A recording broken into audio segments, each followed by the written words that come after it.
여러분, 여름 하면 떠오르는 과일이 있죠? 바로 멜론입니다. 하지만 멜론은 단순히 달콤한 과일이 아니라 수천 년의 역사와 문화, 그리고 놀라운 과학적 비밀을 담고 있는 음식인데요. 오늘은 멜론에 얽힌 잘 알려지지 않은 이야기를 깊이 탐험해 보겠습니다. 아마 멜론을 다시 볼 때 전혀 다른 시선으로 바라보게 될 거예요. 1부. 멜론의 기원과 역사. 멜론은 원래 아프리카와 중동에서 기원한 과일로 기원전 2000년 전부터 재배 흔적이 남아있음. 이집트의 벽화에도 멜론과 비슷한 과일이 등장. 고대 왕족은 멜론을 귀한 선물로 주고받음. 멜론이라는 이름은 그리스어 밀론, 즉 사과를 뜻하는 단어에서 유래. 당시에는 달콤한 과일을 통칭하는 의미였음. 중국에서는 멜론이 천도라 불리며 불로장생을 상징. 일본에서는 메론이 귀족 사회의 사치품이었는데 지금도 고급 멜론 한 개에 수십만 원에서 수백만 원까지 경매에 나옴. 2부. 멜론의 재배와 과학적 비밀. 멜론은 수분 관리가 맛을 결정하는 대표적인 과일. 마지막 일주일 동안 물을 얼마나 주느냐에 따라 당도가 확 달라짐. 멜론 속 당도는 브릭스라는 수치로 측정. 일반 슈퍼에서 파는 멜론은 보통 10에서 12브릭스, 고급 멜론은 16 이상. 멜론은 사실 수박, 오이와 같은 밥과 식물. 수박이랑 사촌인 셈. 멜론의 향은 단순한 단맛이 아니라 에스터 성분이 조합된 결과. 이 향 성분은 후각을 자극해 실제 맛보다 더 달게 느끼게 함. 멜론의 망처럼 생긴 그물 무늬는 단순한 장식이 아니라 열매가 성장할 때 껍질이 갈라지고 다시 메워지면서 만들어지는 성장의 흔적.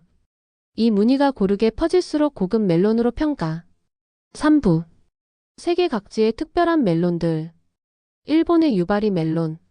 홋카이도 유바리 시에서만 생산. 2개 한 세트가 경매에서 3억 원에 팔린 적도 있음. 이란의 멜론. 길이가 1m 가까이 되는 초대형 멜론 존재.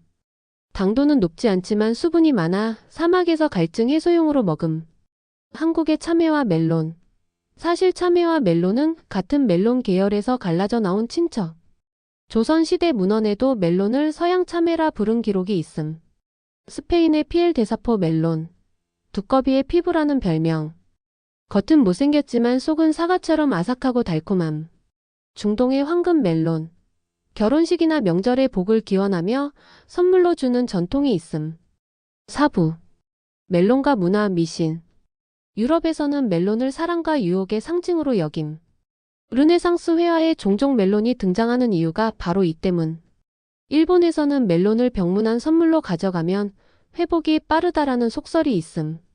한국에서도 멜론은 한때 부의 상징 과일로 결혼 예물이나 고급 선물 세트에 반드시 들어가기도 했음. 어떤 문화권에서는 멜론을 밤에 먹으면 배탈 난다고 믿었지만 실제 과학적으로는 근거가 없음.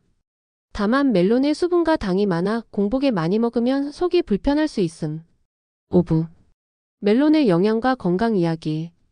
멜론은 90% 이상이 수분이라 여름철 갈증 해소에 최고. 칼륨이 풍부해서 나트륨 배출을 돕고 혈압 안정 효과. 베타카로틴이 많아 눈 건강에 도움. 특히 주황색 멜론이 비타민 A 함량이 높음. 다만 멜론은 저칼로리 과일이지만 당도가 높은 고급 멜론은 혈당을 빠르게 올릴 수 있으므로 당뇨 환자는 주의. 재미있는 사실. 멜론 씨를 볶아 차로 마시는 문화도 있는데 중동과 인도 일부 지역에서 지금도 즐김. 자, 오늘은 멜론의 숨겨진 이야기를 들어봤습니다. 단순히 달콤한 과일이 아니라 역사와 과학, 문화와 미신이 모두 담긴 아주 특별한 음식이라는 것 아시겠죠? 다음에 멜론을 드실 때는 그물 무늬 속에 새겨진 시간과 세계. 여러 나라 사람들의 이야기를 함께 떠올려 보시면 어떨까요? 여러분의 식탁 위에 오르는 멜론이 더 달콤하게 느껴질 겁니다. 구독과 좋아요 부탁드려요.